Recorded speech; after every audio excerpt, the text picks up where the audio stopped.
Hello, I'm Dr. Jim Williams, the Aviation Branch Historian at the U.S. Army Aviation Center, Fort Rucker, Alabama. We're here today to talk about Operation Lam Son 719 and its importance for Army aviation. Understanding Lam Son 719 requires going back to the Communist Tet Offensive in 1968. Tet shook U.S. confidence and changed the course of the war. Up to Tet, policymakers often used the phrase, "the light at the end of the tunnel," to mean that victory was in sight. The shock of Tet led many to change the meaning. They said that the light at the end of the tunnel was actually the headlight of an onrushing express train, a sign of defeat. By the end of Tet, the Johnson administration began a phased withdrawal under the label of Vietnamization. Vietnamization sought to give the South Vietnamese the tools to fend off communist attacks without U.S. combat support. In November 1968, unhappiness with the war gave Richard Nixon the presidency on the slogan, "Peace with Honor." In June 1969, Nixon announced the first real withdrawal of U.S. troops from Vietnam. In February 1970, even though peace talks were stalled, the Secretary of Defense declared that Vietnamization was working and that the U.S. would continue to withdraw troops. In April 1970, a combined U.S.-South Vietnamese raid destroyed huge North Vietnamese Army stockpiles in Cambodia. Although highly successful militarily, public reaction to what looked like a widening of the war was angry. In June, to prevent any similar actions, the Senate passed the Cooper-Church Amendment. This prohibited U.S. ground forces from operating outside South Vietnam.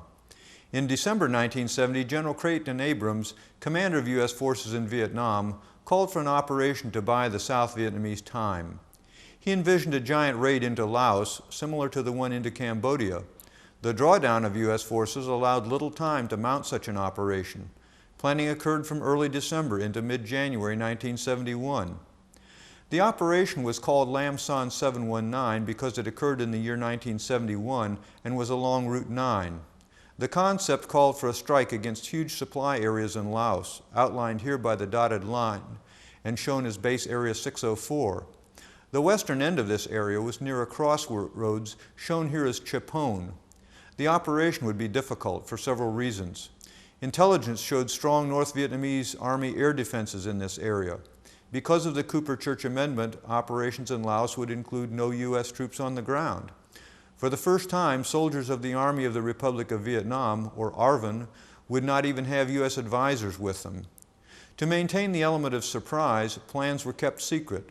Even key South Vietnamese commanders who would be involved in the operation did not know about it until almost the last minute. Because of the U.S. drawdown, some aviation units were thrown together out of remnants of units that had already been disbanded. For example, the 223rd Aviation Battalion was a fixed-wing battalion that had stood down. The headquarter element was still intact, and several rotary wing companies were added to it for purposes of the operation. The short preparation time and secrecy allowed no training for the unusual conditions or to familiarize people with each other. An important factor adding difficulty to the operations was the distance. All basing of aircraft would have to be within Vietnam because there were no secure areas in Laos. The closest staging point was the old Marine fire base at Khe Sanh, east of the Laos-Vietnam border, referred to and shown here as the Brown Line. It was over 50 kilometers from Khe Sanh to Chepone. The size of the operation added difficulty. About 700 helicopters would be involved. This would be the largest air assault operation of the war. Execution would involve three thrusts. The main thrust would be along an escarpment on the north side of the Zapone River. South Vietnamese troops there would be elite Rangers and airborne units. Aviation support would be the 101st Airborne Division and 158th Aviation Battalion. A supporting thrust would be along the escarpment on the south side of the river. Vietnamese troops there would be the 1st ARVN Division. Aviation support would be the 223rd Aviation Battalion. That was the fixed-wing battalion reconstituted as a helicopter unit just for this operation. The third thrust would be an armored advance up Route 9. In key aspects, Lam Son 719 was a nightmare operation. The abandoned Marine base at Khe Sanh was austere. It was far too small for the number of aircraft involved. So units were scattered. Air crews flew into Khe Sanh for taskings and briefings. They would then fly out of Khe Sanh for their missions and return to Khe Sanh to rearm and refuel. Flying conditions differed radically from what many aviators were familiar with. Most operations had been in the lower areas near sea level. as shown in this picture taken in the Delta area. Here you see a picture of the area looking westward along the Zapone River toward Chipone from near the Laos-Vietnam border. You can see Route 9 as a faint yellow ribbon along the right side of the river. Most pilots were little prepared for the high altitudes and rugged terrain. The high altitude gave the aircraft less lift than they had at lower elevations. The distances meant that aircraft had to lift off extremely heavy with fuel. The fuel loads and reduced lift limited how much cargo or ammunition they could carry. Combined altitude, distance, and limited loads meant frequent round trips over hostile territory to rearm and refuel. Rugged terrain and vegetation and often dense cloud cover and fog also made rough flying conditions. Visibility was often bad, making it easy for the enemy to hide and limiting full hours of operation for aircraft. The contrast between flying conditions worsened the effects of having no time to train for the missions. The most spectacular aspect of the operational environment for Army aviators was the air defenses. In contrast to small arms fire that most aviators had encountered in the lowlands, Laos presented large numbers of air defense artillery. Here you see a picture of a very common type of weapon, a 23mm anti-aircraft gun. To give you a sense of scale, here's a 20mm round that is slightly smaller than the one for the 23mm aircraft gun. Calibers of guns ran from a 12.7mm or 51 caliber, half the size of the 23mm, up to 100mm or a 4-inch diameter projectile. The density of air defense was unlike anything Army aviators had seen since the bomber forces in Europe during World War II. Intelligence estimates said there were 30,000 North Vietnamese air defense troops in the pocket of Laos where Lam Son 719 occurred. There were about 3,000 air defense gun emplacements. Beyond the large number of air defense weapons, air defense posed a threat because of its integration. Weapons were organized into simple but highly effective arrays. A common arrangement was like this one, nested triangles of successively larger caliber weapons. To attack the most powerful weapon, a pilot had to run a gauntlet of smaller weapons. If a pilot swooped in on any one gun, others would fire on him from angles he couldn't protect. Heavy air power was used to compensate for some of these factors. This included large numbers of B-52 strikes, called arc lights, represented in this chart from the official Air Force after-action report. Besides B-52 strikes, there were huge numbers of tactical air sorties. Despite all obstacles, the initial phases of Lam Son 719 were highly successful. On the 8th of February 1971, U.S. aircraft lifted ARVN troops into Laos. 659 helicopters were committed in an ultimate test of air mobility against the most extensive air defense of the war. By 6 March 1971, air mobile assaults occupied Chipone. The most difficult phase of the operation was the withdrawal from Laos. When the operation began, the North Vietnamese declared their intention to punish the South Vietnamese and U.S. forces supporting them. The North Vietnamese used hugging tactics, getting as close as possible, if not actually intermixed with South Vietnamese forces. This largely prevented use of artillery or conventional close air support. Combined with the air defense threat, the hugging tactics often made helicopter extraction of South Vietnamese forces impossible. For the South Vietnamese, the withdrawal became a bitter ground fight in continuous contact with the enemy. Under these conditions, aircraft losses mounted. 197 helicopters were irrecoverably lost in 54 days. Perhaps the climax came in efforts to rescue the last survivors of a Ranger battalion at Landing Zone Brown. You see Brown indicated by the red dot. Of 40 aircraft that went into Brown, 30 were hit. The real story of Lam Son 719 is in the heroism of those who fought it. Under such extreme conditions, leadership from the front was vital. Very few shirked. You get some sense of the heroism from citations for some of the awards given to individuals. An example is Specialist 5 Dennis Fujii. Fujii was a crew chief aboard a medical evacuation helicopter. That was shot down, leaving a landing zone. Both Fujii and the medic had shrapnel wounds. A rescue helicopter got all but Fujii. He found a radio and warned all aviators to stay clear. Over the next 4 days, he stayed on the ground and acted as a forward observer. He even voluntarily stayed behind when others were rescued at another landing zone. For his actions, Fujii received the Distinguished Service Cross and was the Army Aviation Association of America Soldier of the Year for 1971. Probably most acts of heroism brought little or no special recognition. Here you see the statue in the Vietnam Memorial Room of the Army Aviation Museum. On the walls are the names of over 4,000 aviation soldiers who died in Vietnam or as a result of wounds suffered there. That is more than 1 out of every 15 names from all services and all branches on the Vietnam Memorial in Washington, D.C. Here you see the parts of the memorial room where the names of 2 Lam Son 719 casualties appear. First Lieutenant Alan Boffman, who happened to be black, and Captain Keith Brandt, who happened to be part Native American. On 18 March 1971, Brandt and Boffman died trying to save the handful of surviving ARVN Rangers who had been all but overrun on Landing Zone Brown. The survivors were hunkered down in a bomb crater near the Zapone River. Brandt and Boffman were flying one of the gunships trying to protect them. When Huey helicopters arrived to pick up the survivors, the Huey pilots could not find the survivors because of the dust and debris from a B-52 strike. Even though they had no ammunition, Brandt and Boffman flew their Cobra into dense anti-aircraft fire to lead the rescue ships to the survivors. Enemy fire caused the Cobra to crash and explode, killing Brandt and Boffman. Because of Brandt's actions, the rescue ships found the survivors and lifted nearly all to safety. Lam Son 719 produced an on-the-spot revolution in tactics. Air defense led pilots to innovate. One change was to have a gunship with every mission, because unescorted flights were almost suicidal. The 101st Airborne Division flew every gunship, even though Huey gunships were too sluggish and vulnerable in the prevailing conditions. Major John Klose, the operations officer of the 223rd Aviation Battalion, came up with an innovation to counter the fact that the North Vietnamese had pre-registered fires on almost every possible landing zone.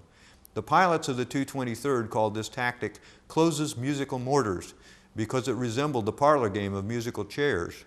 Pilots approached a designated LZ and started to land. If they drew heavy fire, they would turn away and go to an alternate LZ, hoping that wouldn't be as heavily covered. If they got in successfully, they dropped their loads or made their pickups as fast and got away as fast as possible. Another change in tactics that had long-lasting effects was a shift from flying high to avoid damage to an emphasis on hugging the terrain for cover and deception. Before Lam Son 719, the rule of thumb had been that flying at or higher than 1,500 feet was good because the enemy was usually only using small arms to shoot at the aircraft. At or above 1,500 feet, small arms usually weren't lethal. In Lam Son 719, being 1,500 feet or higher gave no protection. Height became a liability because it gave the enemy more chance to detect the aircraft and bring weapons to bear. Pilots quickly adjusted their flying to these new conditions. Outcomes of Lam Son 719 were mixed. There were several positives. Lam Son 719 achieved its basic goal. The North Vietnamese could not mount a major attack for about a year. The experience of Lam Son 719 also battle-hardened the 1st ARVN Division. That division became the bulwark against the North Vietnamese for the rest of South Vietnam's existence. Moreover, Lam Son 719 showed that air assault could work under the most extreme conditions. However, gunships would be vital to success. In light of the experience, the Army reassessed its tactics, training, and material, and went about making changes appropriate to a more lethal battlefield. There were several negatives. The high loss rates among helicopters, about 1 per 500 sorties, led critics of Army aviation to claim that helicopters were too vulnerable for future warfare. The public generally thought Lam Son 719 was a failure. People were impatient with the overall course of events in Southeast Asia, and they were misinformed about the goals of the operation. Because forces went into and out of Laos so quickly, most people took that as a sign of defeat. Even many participants thought the losses were futile. Most were soldiers at the tactical level. They knew little about the operational plans or intent. They saw only the intense combat and the losses. For some, the pain of those losses remains to this day. One casualty of Lam Son 719 was one of the Army's major weapons systems. In the early 1960s, development had begun on the AH-56 Cheyenne. This was a very large gunship. The Cheyenne was designed to fly high and fast like the Cobra, to find its target and to fire while diving. The rethinking of tactics, being high no longer being good, led to reassessing the Cheyenne. Army managers found it would cost more to re-engineer the Cheyenne to fly close to the ground than it would to build a whole new aircraft. As a result, the Army killed the Cheyenne program. Many products that came out of the Lam Son 719 experience are mainstays of Army aviation today. The UH-60 Black Hawk helicopter was designed as a bigger, less vulnerable successor to the Huey. The aircraft that came out of the death of the Cheyenne was the AH-64 Apache. That was the dominant tank killer in Operation Desert Shield, Desert Storm. It has proven its value again in more recent operations in the Balkans, Afghanistan, and Iraq. The emphasis on being less visible led first to the development of terrain-hugging nap-of-the-earth flying, and then to the development of night vision devices specifically designed to meet the needs of aviators. Army Aviation's capability in night flying is unmatched today. Another product of Lam Son 719 was a generation of senior Army Aviation leaders. Among those was Major John Klose, the operations officer of the 223rd, already mentioned in conjunction with Klose's musical mortars. John Klose rose to the rank of colonel and had a distinguished career with air assault operations and in Army public affairs.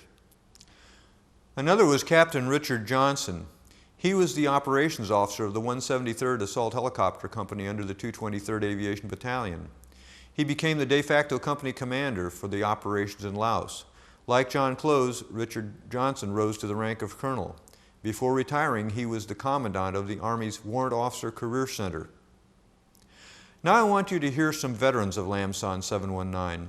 The first is Colonel retired John Klose. Here he talks about one of the key lessons of Lam Son 719 and about what that means for Army aviators today. What he calls Klose's law captures the idea underlying the branch motto, above the best. The motto describes the physical relationship of Army aviation to the ground soldier, who is the best and who deserves aviation's unhesitating support. And you can call this Klose's law, and I didn't. Okay. Once you start an assault, all of your options are bad. You're going to go back in there, or you're going to write off the landed force, and that's not an option. You're going to have to reinforce them, you're going to have to resupply them, or you might have to extract them. But they're yours. You own them lock, stock, and barrel. You're responsible for their food, their clothing, their ammunition, their medical evacuation. They are yours. Now, if any of these people that I get to talk to down here have any doubts about that, then perhaps they might want to reevaluate their occupational choice, because that's what it's all about. There is no mission in Army aviation requiring of our professionalism and courage that's more demanding than the support of troops in contact.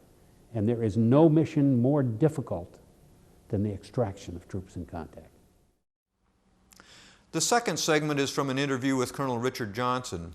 Here he talks about his experience as the pilot of the lead Huey that went to rescue the last survivors of the Ranger Battalion at Landing Zone Brown.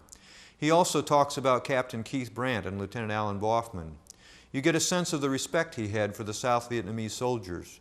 Finally, you hear an example of the kinds of decisions a commander in intense combat sometimes faces and has to live with.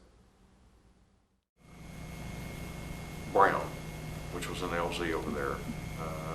We put in 401 Battalion, which was a Ranger battalion, had 742 soldiers in it. We put them in early on during the exercise. We got ready to, Brown was their fire support base. They got overrun several times. We got ready to take those guys out. They had been kicked off of Brown, had lost everything. They were down by a little river below Brown, below an escarpment. Emergency extraction. There were 36 people alive out of 742 men battalion. All of them were wounded, out of ammo. Many of them didn't even have weapons. Had one radio. We talked earlier about Keith Brandt. The 101st and even our guns almost all day had been out there firing around these guys. They were completely surrounded, and it became a focal point, so to speak. And we talked with our three and myself and 4 of the aircraft. We're going to take 5 aircraft and go in and get these guys. They planned an arc light to go in within 1,000 meters, because there was a 37 millimeter and a 23 millimeter just to the northwest of that location of where they were. I mean, pretty close, within a couple of clicks. Well, the arc light, we waited and we waited, and we took off from Quezon, and we're about 6,500 feet. And when the arc light went in, and it went within 400 meters of them. That's extremely close for a B-52 strike. But it silenced the 37 and 23 millimeter. Keith Brandt was a captain in the 101st, one of their Cobra pilots. He and another pilot, name escapes me right now. Because, and I was the lead aircraft on the lift, because of, we were so high, we never really identified it was a hover hole where they were, exactly where they were. Well, then the arc light went so close to them, and there was so much smoke, and you wanted to get in as quickly after those arc lights as you could. There was so much smoke and haze that it just further complicated, and it was just, it was just like half mile visibility. Brandt called me on the radio, interrupted. He said, I know exactly where they are, and he had completely expanded around them. And I heard that radio call just prior to the B-52 strike. The little Vietnamese on the ground, the English speaker, he said, gave his call sign. He said, we have one smoke left. I pop smoke, you kill. We're in holes, you kill everything.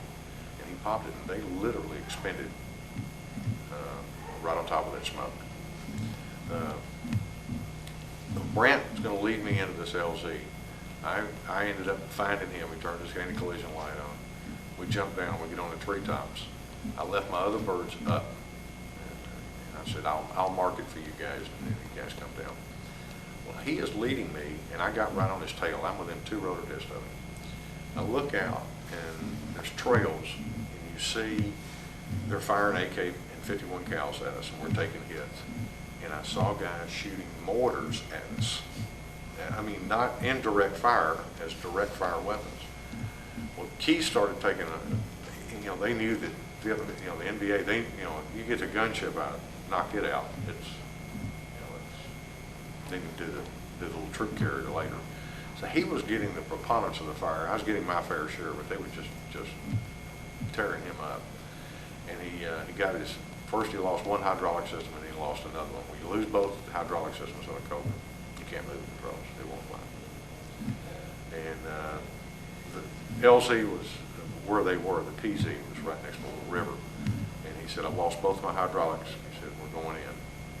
And we told him, try and make it, just hang on to it. We're right behind him. And we stayed right behind him. And he just totally forgot about the fire at that time. And he said, well, I'm going to try and put it in the river.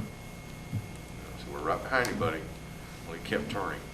The aircraft was in a turn when he lost his last set, his last hydraulics. And they went right into the tall trees, no vegetation. Aircraft exploded when it hit. We could not hover down. We couldn't get down to them. You could see them inside the aircraft, not moving. And the aircraft then just literally just blew up. And at about that stage in my life, I was ready to go home. And got a call from our CNC that troops were at 6 o'clock, 300 meters. So we went in, locked our harnesses, picked them up. And I told John, I said, John, get the light on the controls. Well, and we flew together a lot. We both locked our harness and got on the controls. And we never did that before. I said, the first time, as soon as one touches, we're gone. And we had no seats in the back. And I'm looking out the door, got a pretty good load coming. I said, okay, we're coming in, because we had a little hover hole. And I figured I could take, they were Vietnamese, they didn't have rucksacks with them. You figure you can take 10 or 11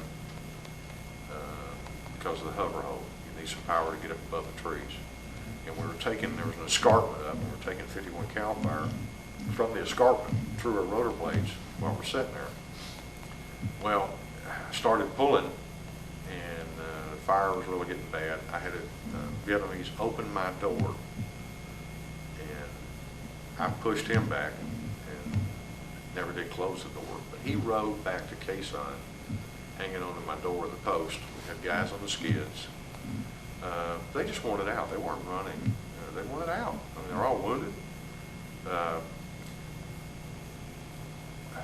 at some point, you know, we were at 5,800 RPM, and the torque was above 60 pounds, and red line at 50. And we couldn't maintain altitude, and there was nothing but trees in front of us. The crew chiefs could not shoot because they had guys hanging on their guns. And so I told them to kick some off. So we kicked 4 guys off. And we were probably 150 feet, 200 feet in. It was either all of us are going in or some of us. And that gave us enough that we could fly it. And we landed at Quezon with 21 people plus a crew of 4.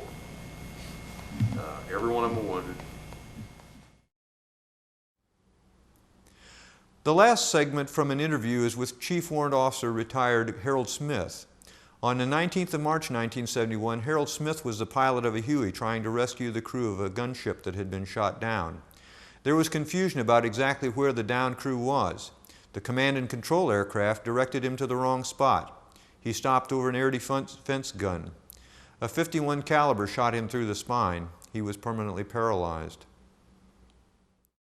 During the so-called invasion of Laos, Lam Son 719 operation, we were the 2nd month into it, March 19th. It was a pretty hectic day. Several units had been overrun, and we were trying to evacuate a Vietnamese unit that had been driven off a fire base near Ranger North, and they had been scattered throughout the jungle, and we were picking them up in various pockets. And we had a lot of Charlie model gunships with us, and one of them had been shot down. And I was trying to get that crew out. When I was, a little background here is you could hardly see the area of operation due to smoke, fire, so on and so forth. I went in, went low level. I had several gunships with me, and Colonel Peachy, who was our battalion commander, was up high. He was directing me to the location of the aircraft.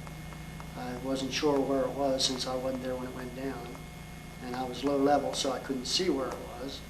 So I was going by his directions, and I seen what I thought was the aircraft. I just started to come to a hover, and we'd been taking fire since we went across the brown, what they call the brown line, and dropped down low level into Laos. And we worked our way north maybe 15 miles, and we took fire along the entire flight route just about. And I just came to a hover when the lights flickered out. That's when I had been hit, and I called on the radio that I'd been hit, and my co-pilot took control of the aircraft, and we started to go out of there, and we hit a tree in the LZ, and we were taking heavy fire the whole time, and he managed to get us up to about 800 feet before we started having all kinds of various engine problems and transmission problems. We'd taken rounds through just about everything, and he managed to set her on the road about a mile from where I'd been hit. And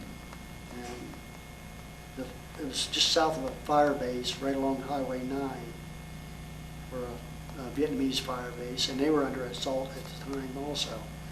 So the North Vietnamese, I think this was the day they were determined to drive everyone back out of Laos, and they were doing a very good job of it.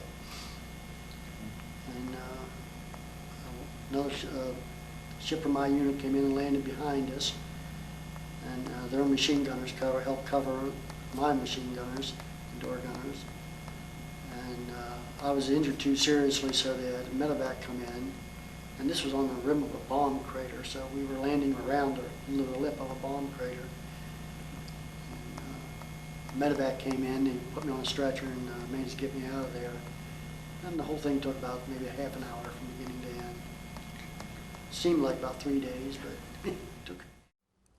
In some sense, the story of Lam Son 719 continues to this day. Here you see a recent table of those still missing from Vietnam. Efforts continue to try to account for everyone and to locate the remains of those who died. It took almost 20 years to locate and identify the remains for Keith Brandt and Alan Boffman. They were interred together at Arlington National Cemetery on the 20th of October 1990. Remains of Captain John E. Swanson and his crew chief, also killed during Lam Son 719, were recovered in 1995, but not identified until 2002. In May 2002, their remains were buried together at Arlington, and Swanson's family received his posthumous Medal of Honor. History doesn't end. Today, Army aviation is busy around the world. Army aviators have gone into combat as they did during Lam Son 719. Here you see an Apache gunship flying at low level over Mosul, Iraq in 2003. Flying long distances at high altitudes with heavy loads has been a key feature of aviation operations in Afghanistan. In Afghanistan, as in Laos, conditions of time and place have often made aviation support the key to success in ground operations. Student pilots today learn some of the things that well served those who flew and fought in Lam Son 719. In some cases, they are still learning directly from veterans of Lam Son 719. For those of you who go into aviation, I congratulate you.